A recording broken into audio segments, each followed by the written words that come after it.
আল্লাহর কাছে প্রিয় কথা চারটি, চিল্লায় বলেন কয়টি? এক নম্বরে সুবহানাল্লাহ, এক নম্বরে, দুই নম্বরে আলহামদুলিল্লাহ, দুই নম্বরে, তিন নম্বরে লা ইলাহা ইল্লাল্লাহ, তিন নম্বরে, চার নম্বরে আল্লাহু আকবার, চার নম্বরে। এই চারটা তাসবিহ পড়া যাবে? যাবে? আবার বিষ্ণুই বললেন কালিমাতান হাবিবাতান ইলার রহমান খাফিফাতান আলাল লিসান সাকিলাতান ফিল মিজান। আল্লাহর কাছে দুইটা বাক্য আছে বড্ড প্রিয়, জিহ্বায় উচ্চারণ করতে একেবারেই হালকা, কিয়ামতের দিন মিজানের পাল্লায় উঠিয়ে দিয়ে দিলে ওজন হয়ে যাবে সবচেয়ে ভারী। সুবহানাল্লাহ। দেখেন আমার নবীর কথার ওজন কত, দুইটা বাক্য জিহ্বায় উচ্চারণে পাতলা বা হালকা, আল্লাহর কাছে বড্ড প্রিয়, কিন্তু মিজানের পাল্লায় রেখে দিলে ওজন ভারী হয়ে যাবে। এই দুইটা বাক্যের একটা হচ্ছে সুবহানাল্লাহি ওয়া বিহামদিহি সুবহানাল্লাহিল আযীম। আমার সাথে সাথে আওয়াজ তুলে পড়েন সুবহানাল্লাহি ওয়া বিহামদিহি সুবহানাল্লাহিল আযীম।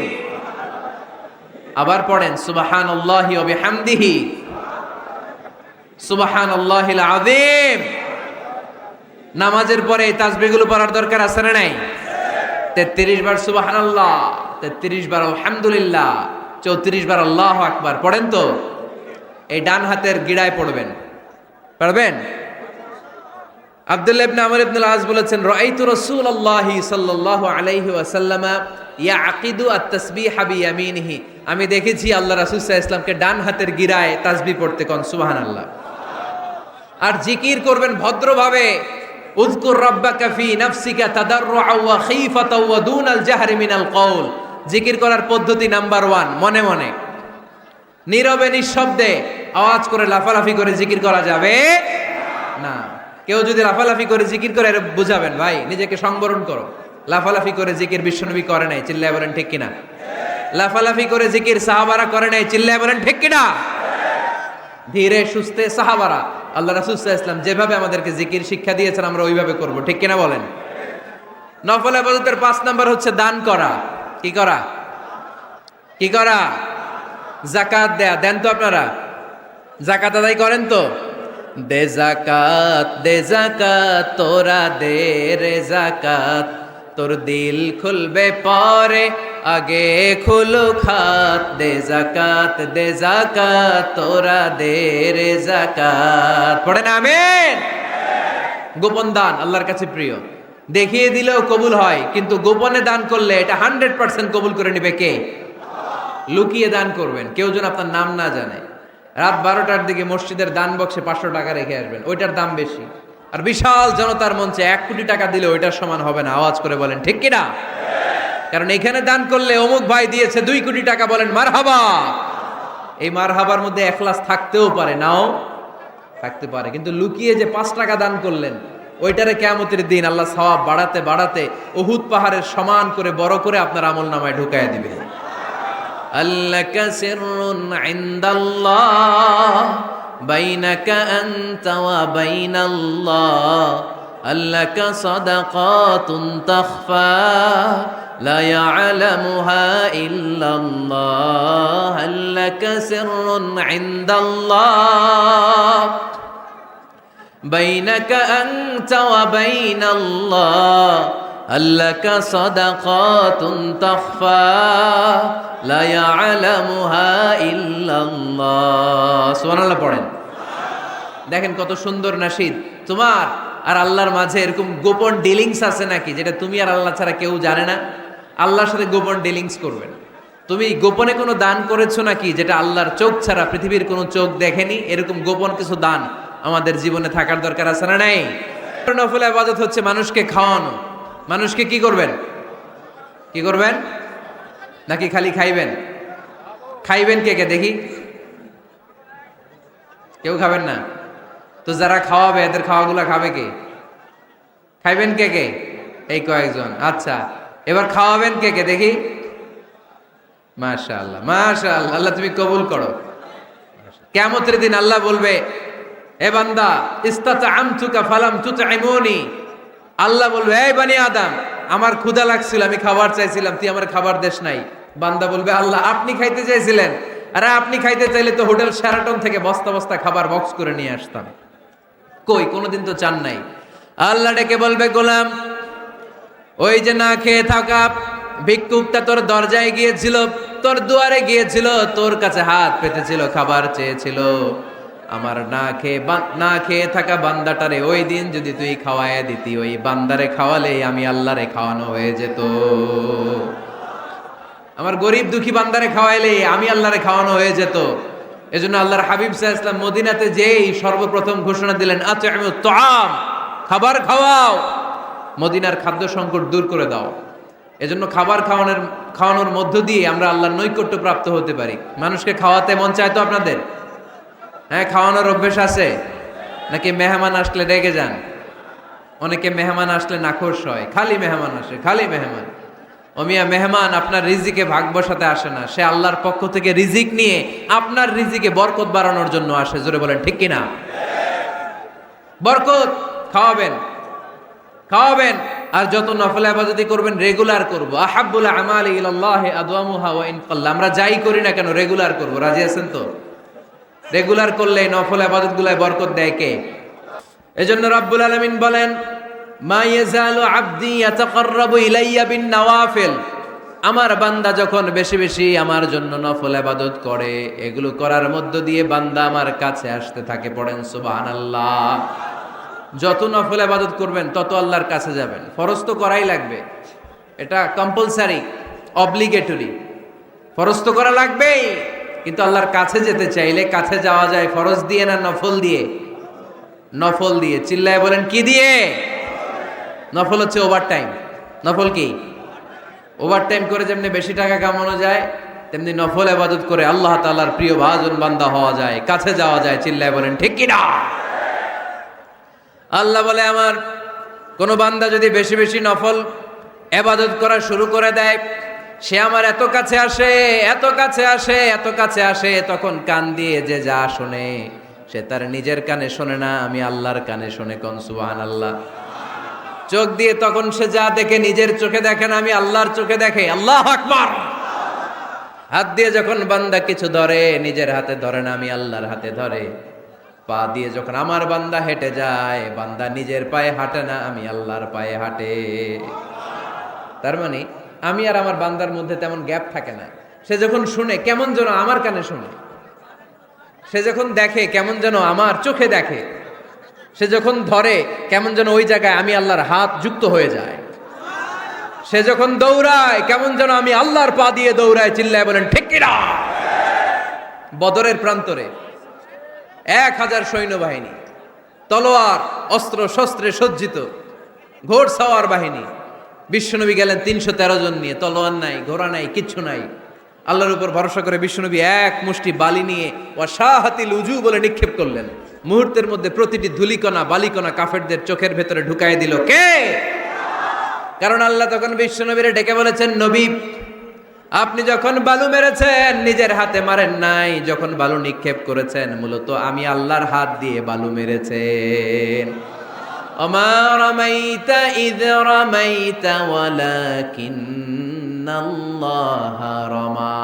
যখন আপনি বালু মেরেছেন, এক মুষ্টি বালু যখন কাফেরদের চোখে নিক্ষেপ করেছেন, নিজের হাতে করেন নাই, কেমন যেন আমি আল্লাহ আমার হাতে বালুটা নিক্ষেপ করেছি। আপনি শুধু বালু নিয়ে নিক্ষেপ করেছেন, আর প্রতিটি ধুলিকণা বালিকণা আমি প্রতিটি কাফেরের চোখের ভিতরে ঢুকাই দিয়েছি। পড়েন আল্লাহু আকবার। আপনার সামনে যদি 500 জন লোক দাঁড়ায়, এক চিপা থেকে আপনি বালু নিয়ে যদি এরকম মারেন ওদের চোখে, 500 জনের চোখে লাগবে নাকি? কয়জনের চোখে লাগবে? কয়জন? কয়েকজন, 2-4 জন, 10 জন, 15 জন, 20 জন, 500 জনের চোখে লাগবে। তার মানে বিশ্বনবী যখন বালু মেরেছেন, এটা 1000 কাফেরের চোখে পৌঁছে দেওয়া সম্ভব ছিল না। বিশ্বনবী শুধু মেরেছেন, ওইখানে বালু কণাগুলো কাফেরের ধুলি কণাগুলো কাফেরের চোখের ভেতরে পৌঁছে দিয়েছে কে? এজন্য বান্দা যখন আল্লাহর প্রিয় হয়ে যায়, বান্দা যখন বেশি বেশি নফল ইবাদত করা শুরু করে দেয়, বান্দা নিজে কাজ করে না, কেমন যেন আল্লাহ নিজেই বান্দার কাজ করে দেয়। এজন্য বেশি বেশি নফল ইবাদত করবেন। হ্যাঁ, আওয়াজ করে ইনশাল্লাহ বলতে পারলেন না? তাহলে আল্লাহর কাছে যাওয়ার 1 নাম্বার মাধ্যম হচ্ছে সিজদা দেওয়া। কি দেওয়া? আর হাদিস বা সুন্নাহর আলোকে আমরা জানলাম আল্লাহ তাআলার নৈকট্য পাওয়ার 2 নাম্বার মাধ্যম হচ্ছে নফল ইবাদত করা। কি করা? এই যে অনেকে বললেন হুজুর আমাদের যে কত সেজদা মিস গেছে কোনো হিসাব নাই। এখানে অনেক ক্যাটাগরির মুসলমান আছে। কেউ আছে তাহাজ্জুদ গুজার, কেউ আছে 5 ওয়াক্ত পড়ে, কেউ আছে 4 ওয়াক্ত, কেউ আছে 3 ওয়াক্ত, কেউ আছে 2 ওয়াক্ত, কেউ আছে 1 ওয়াক্ত, কেউ আছে নাই ওয়াক্ত। আছে না নাই? কেউ আছে শুধু জুমার মুসল্লি, কেউ আছে শুধু 2 ঈদের মুসল্লি। আছে না নাই? তো এই যে বললেন যে হুজুর কত সেজদা যে শয়তান মিস করছে একটা, আমরা যে মিস করছি কয়টা তার কোনো হিসাব নাই। হিসাব নাই। এখন থেকেই তওবা করতে হবে, ঠিক কি না? আর নফল ইবাদত বাড়ায় দিতে হবে। কিয়ামতের দিন আল্লাহ বলবে উনজুরু হাল্লি আবদি মিন তাতাওয়ু, দেখো তো কোনো বান্দার যখন ফরজে ঘাটতি, যে ফরজগুলো মিস করছেন, ফরজে যখন ঘাটতি আল্লাহ তখন বলবে ও ফেরেশতারা দেখো তো ওর নফল আছে কিনা।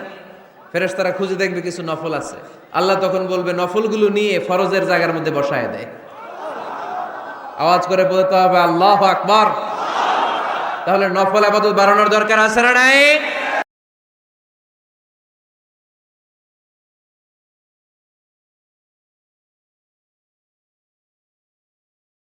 খাফিফাতানি আলাল লিসান, 2টা জিকির আছে জিহ্বা দিয়ে পাতলা, সহজ, চাইলেই করা যায়।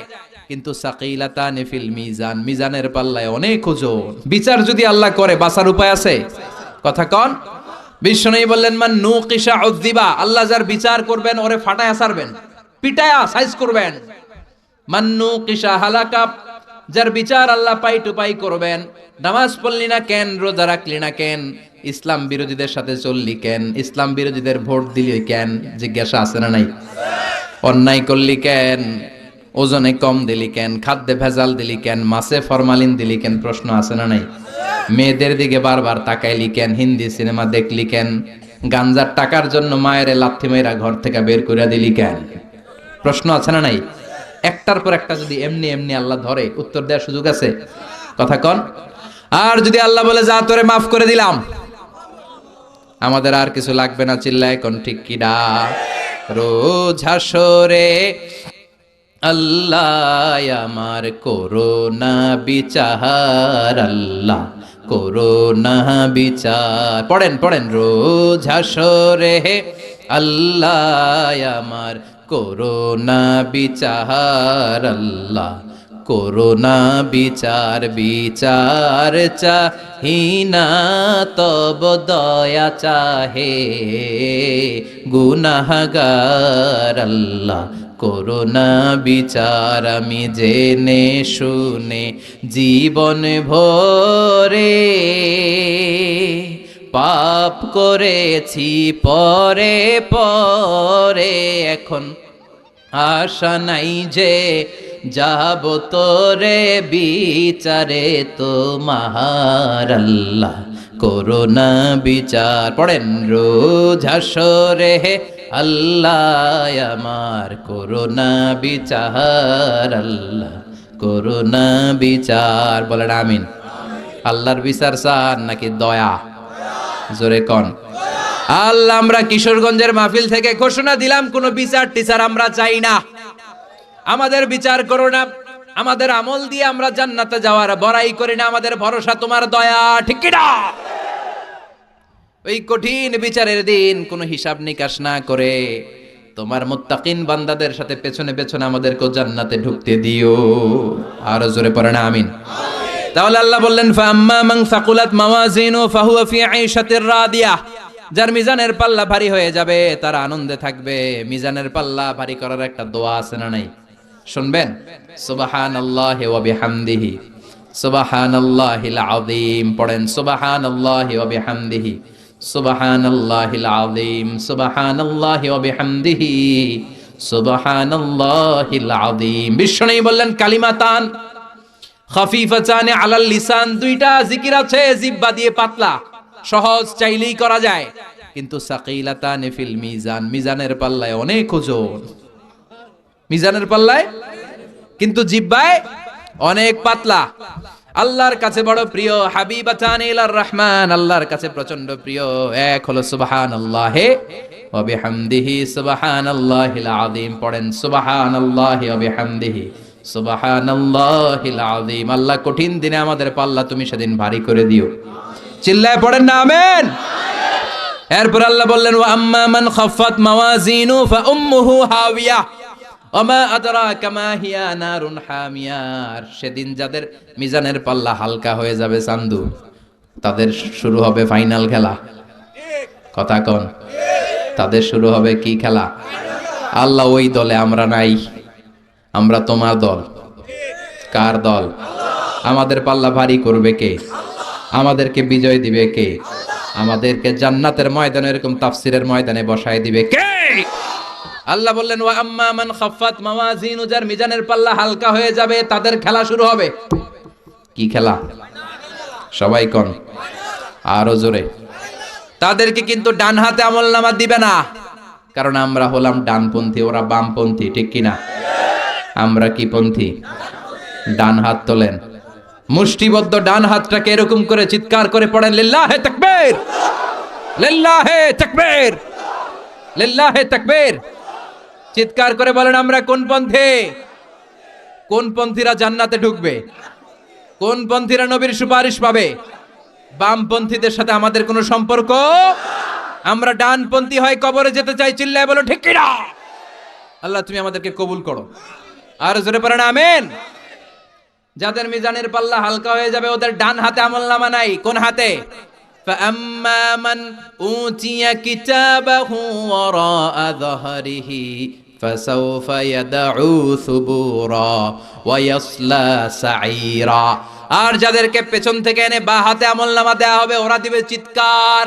দুনিয়াতে মজমাস্তি অনেক করেছে, দুনিয়াতে অনেক অন্যায় করেছে, অনেক জুলুম করেছে, অনেক ইসলামরে বাস দিয়েছে, ঠিক কিনা?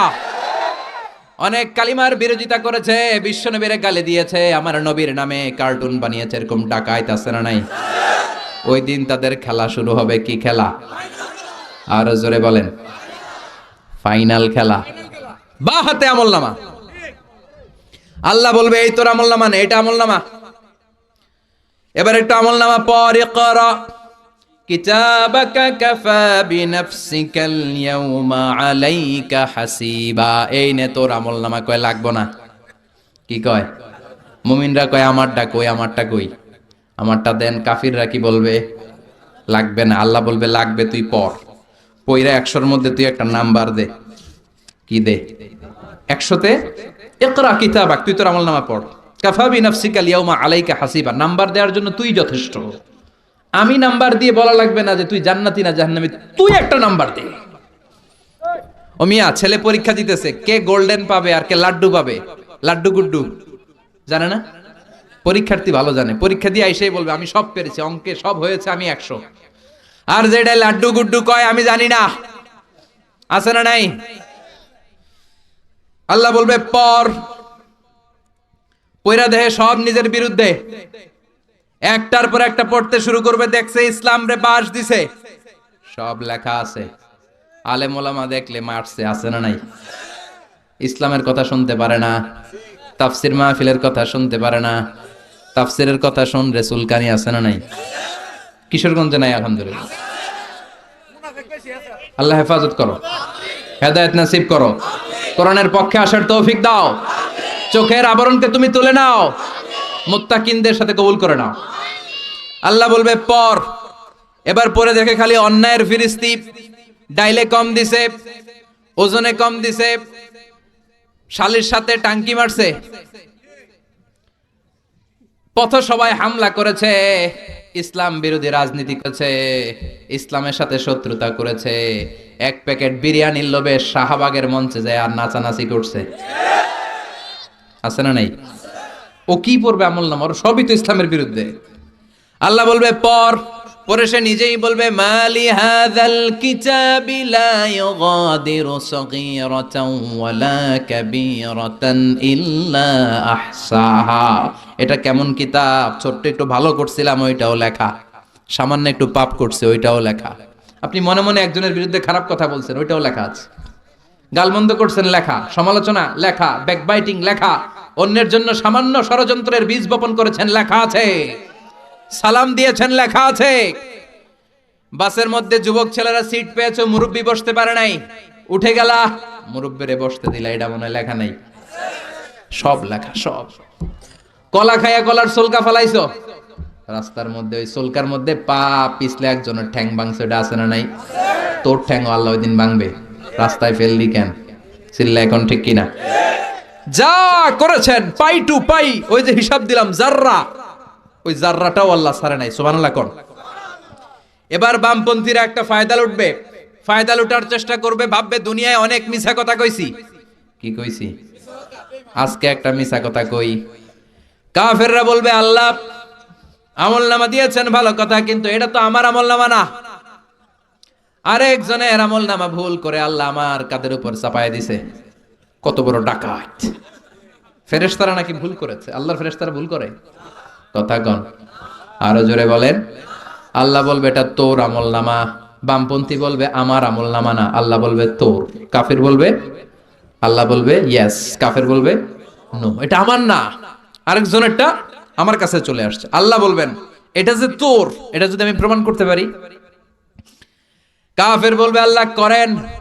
আল্লাহ বলবে আমার কেরামান কাতিবিন নামে দুজন ফেরেশতা আছে, তোর এখানে যে এই কপি আছে আমার কেরামান কাতিবিনের কাছে আরেকটা কপি আছে না নাই? এটার নাম আল্লাহর ব্যাকআপ ফাইল। কি ফাইল? কম্পিউটারে ব্যাকআপ ফাইল আছে না নাই? কেরামান কাতিবিনা ইয়ালামুনা মা তাফআলুন। কেরামান কাতিবিনের কাছে যে ফাইল, তোর হাতেও একই ফাইল। এবার আল্লাহ কেরামান কাতিবিনের কাছ থেকে একটা ব্যাকআপ ফাইল আনবেন, ব্যাকআপ ফাইল এনে বলবে দুইটারে মিলা, শুরু থেকে শেষ পর্যন্ত প্রতিটা অক্ষরে অক্ষরে মিলে যাবে। সুবহানাল্লাহ কইবেন না? উনি তো আহকামুল হাকিমিন। ওমা নবী যাল্লামিন লিল আবিদ, আমার কোন বান্দার উপর 1 ইঞ্চি জুলুম আমি করি না। চিল্লা এখন ঠিক কিনা? পাই টু পাই হিসাব বুঝিয়ে দেওয়ার সেদিন, দ্য ডে অফ অ্যাকাউন্টেবিলিটি, জবাবদিহিতার দিন, আল্লাহর সুপ্রিম কোর্টের কাঠ গড়ায়, সেদিন কথাবার্তা হচ্ছে। দুনিয়াতে যেমনি হয় ওই দিনও হচ্ছে। সবগুলো বিচার আল্লাহ করে ছাড়বেন। যে বিচার দুনিয়াতে হয় নাই ওগুলোর বিচার আছে না নাই? বিচারপতি তুমি বিচারের রায় দিয়েছো, বিচারপতিরও বিচার আছে না নাই? বিচারপতিরও বিচার হবে সেদিন, ঠিক কিনা? একটা রেখেছিলেন আর বলেছিলেন আমি যদি আগামী বছর বাঁচি লা আসুমান্না তাসা, 10 তারিখে তো এবার রাখলাম 10ই মুহররম, আগামী বছর বেঁচে থাকলে 9ই মুহররম রাখবো। কিন্তু এর পরের বছর বিশ্বনবীকে তুলে নিল কে? বিশ্বনবী রাখতে পারে নাই, কিন্তু বিশ্বনবীর চেতনা ছিল রাখার, ঠিক কিনা? বিশ্বনবী এমন নবী যার চেতনাটাও সুন্নাত। আমরা সুন্নাহ বলতে বিশ্বনবীর কথাগুলোকে বুঝি না, বিশ্বনবীর কথাগুলা সুন্নাত, বিশ্বনবীর আদেশগুলা সুন্নাত, বিশ্বনবীর নিষেধগুলা সুন্নাত। হাত্তাল হারাকাত ওয়াস সাকানাত, তিনি যে নড়তেন এটাও সুন্নাত, তিনি না নড়ে চুপ হয়ে যে বসে থাকতেন এটাও সুন্নাত, বিশ্বনবী যে ঘুমাতেন ওইটাও সুন্নাত। আল্লাহু আকবার। এজন্য বিশ্বনবীর সুন্নাহর উপর বেশি বেশি আমল করতে হবে। রাজি আছেন? সুন্নাহ আমল করলে বেদাত বিদুরিত হবে। আল্লাহ সহিহ সমঝ দান করুক। বিশ্বনবী সোমবারে রোজা রাখতেন। আমাদের অনেক মা বোনেরা রোজা রাখতে চায়, তো রাখতে যে তারা কিছু বেদাত করে ফেলে। যত জায়গায় যতটা সুন্নাহ আছে ওই সুন্নাহ সরায় ফেললে ওই জায়গায় বেদাত ঢুকে, ঠিক কিনা? আমাদের মায়েরা শবে মেরাজের রোজা রাখে। শবে মেরাজের রোজা বলতে শরিয়াতে কোনো রোজা নাই, ঠিক কিনা?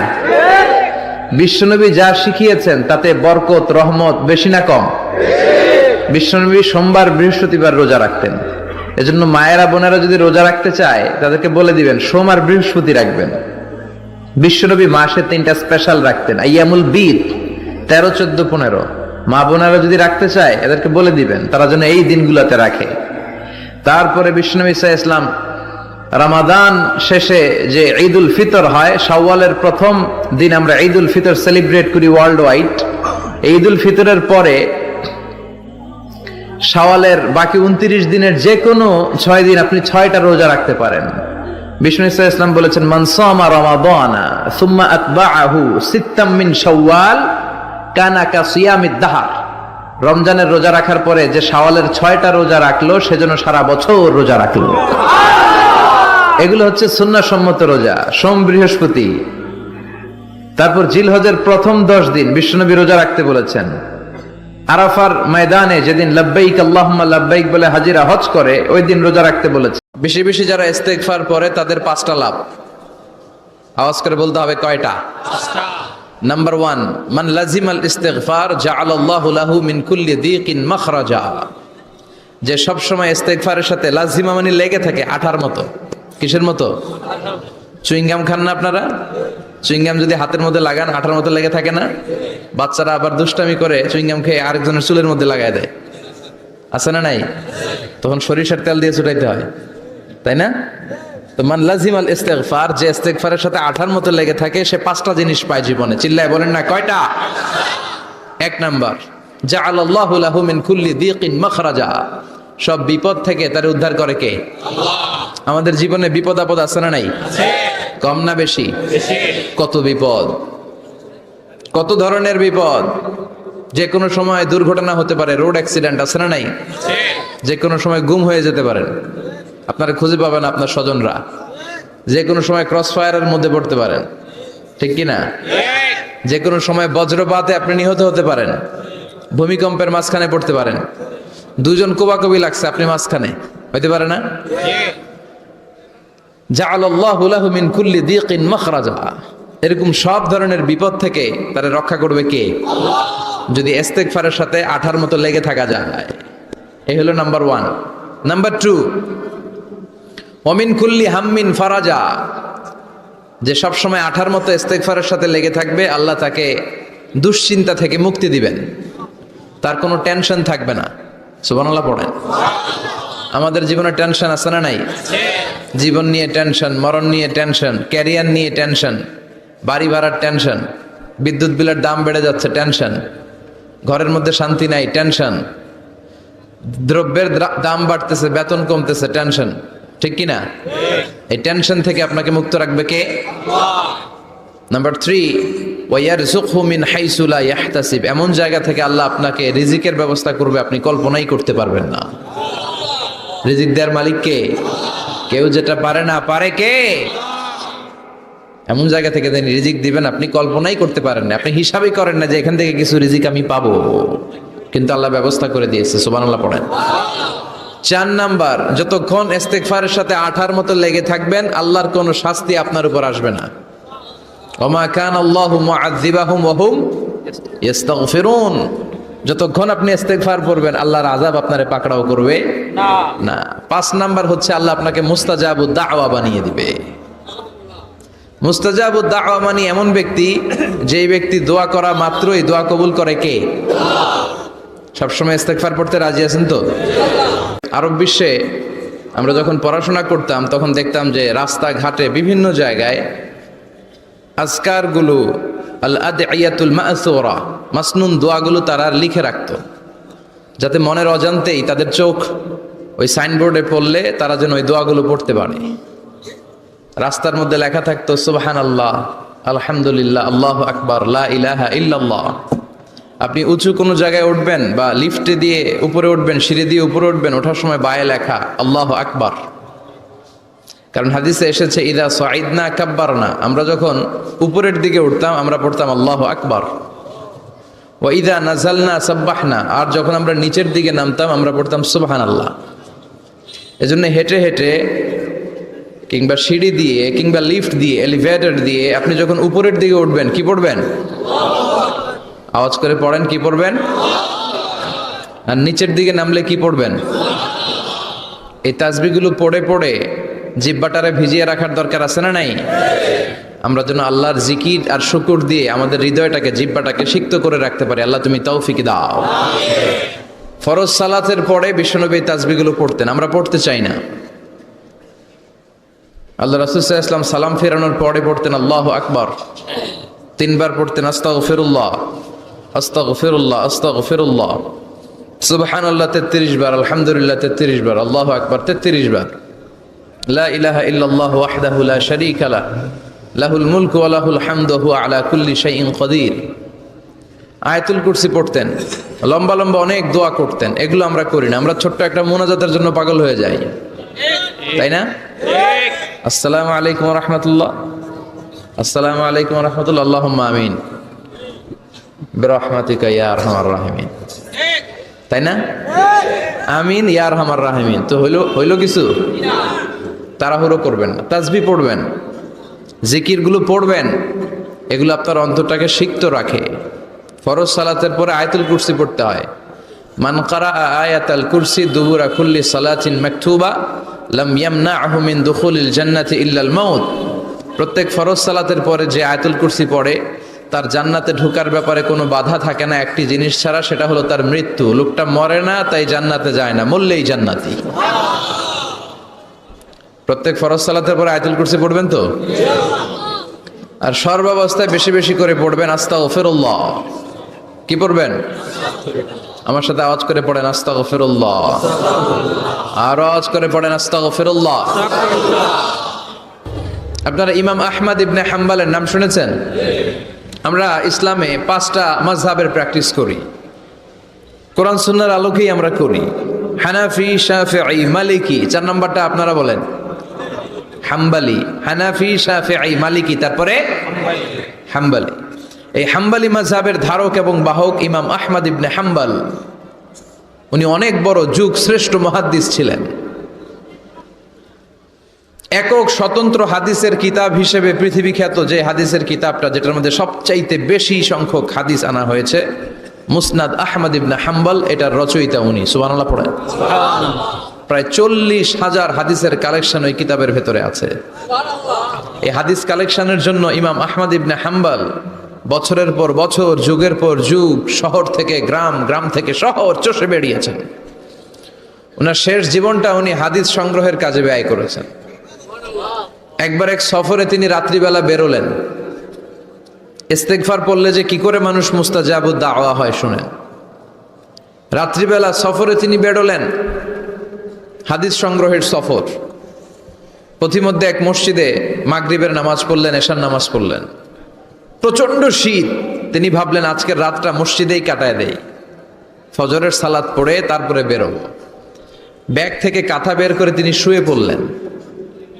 কিন্তু মসজিদের দারোয়ান এসে বলে, মসজিদে তো থাকা যাবে না, আপনি বের হন। ইমাম আহমদ ইবনে হাম্বল বললেন, আমি বৃদ্ধ মানুষ, প্রচন্ড শীত, কই যাব? আমি ফজরেরও মুসল্লি, ফজর নামাজও এই মসজিদে পড়বো, আমার এই বাজান তুমি থাকতে দাও। দারোয়ান বলেন, নো, থাকা যাবে না, মসজিদে থাকা যাবে না, বের হন, না হলে গাঠটি সহ বের করে দেব। চিনে নাই এটা যে ইমাম আহমদ ইবনে হাম্বল, সে বুঝতে পারে নাই। তো দারোয়ানের সাথে সুবিধা করতে না পেরে ইমাম আহমদ ইবনে হাম্বল ব্যাগ নিয়ে বেরোয় গেলেন। প্রচন্ড শীত, কাঁপছেন। হঠাৎ দেখে সামনে এক বাজার। ওই বাজারে এক খাব্বাজ বসে আছে। খাব্বাজ মানে রুটি বিক্রেতা। খাব্বাজ মানে যুবক, একজন রুটি বিক্রেতা, রুটি বিক্রি করে। যে যুবককে সালাম দিলেন, আসসালামু আলাইকুম। যুবক পড়লো, আলাইকুম আসসালাম। ইমাম আহমদ ইবনে হাম্বল বলল, যুবক, আমি মুসাফির মানুষ, থাকার জায়গা নাই, প্রচন্ড শীত। এই যে তুমি চুলার মধ্যে উনুনে রুটি বানাচ্ছ, আমি যদি তোমার চুলার পাশে বসে রাতটা কাটাই, তোমার কোনো সমস্যা হবে?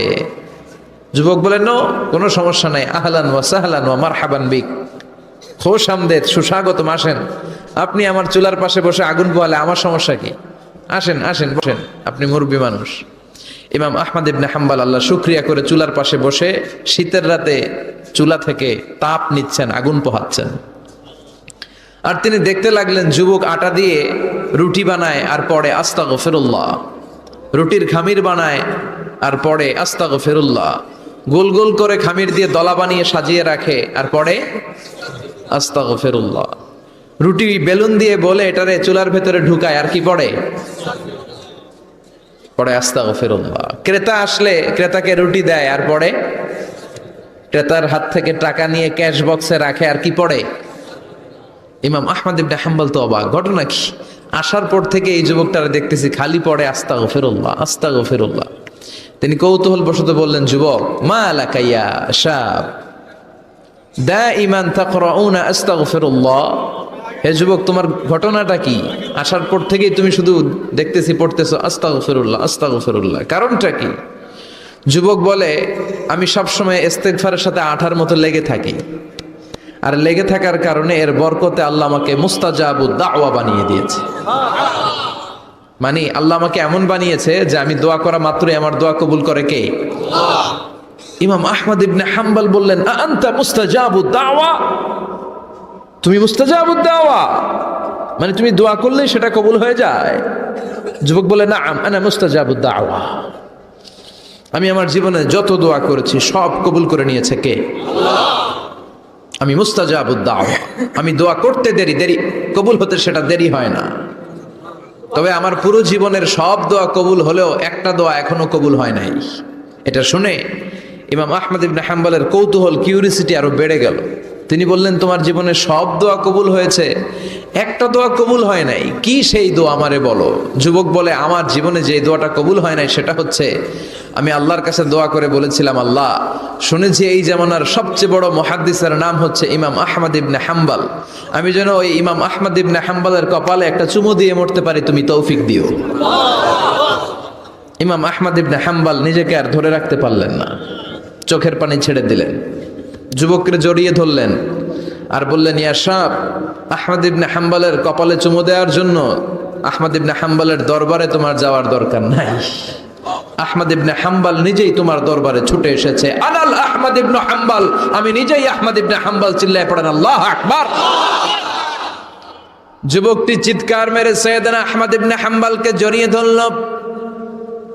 আহমদ ইবনে হাম্বলের হাতে হাত রেখে মুসাফা করলো, আহমদ ইবনে হাম্বলের কপালে একটা চুমু এঁকে দিল আর বলল, ইয়া আহমদ ইবনে হাম্বল, এই ইস্তেগফারের কারণে আমার জীবনের সব দোয়াই কবুল হয়ে গিয়েছে। আপনি সব সময় যদি ইস্তেগফারের সাথে লেগে থাকেন, আপনারে মুস্তাজাবুদ দাওয়া বানাবে কে? আল্লাহ। এজন্য অবসরে যখন কোনো কাজ থাকে না, বেশি বেশি ইস্তেগফার পড়া যাবে না? ইস্তেগফারের সাথে আঠার মতো লেগে থাকা যাবে না? আওয়াজ করে পড়েন আস্তাগফিরুল্লাহ, আরো জোরে পড়েন আস্তাগফিরুল্লাহ, আরো জোরে পড়েন আস্তাগফিরুল্লাহ।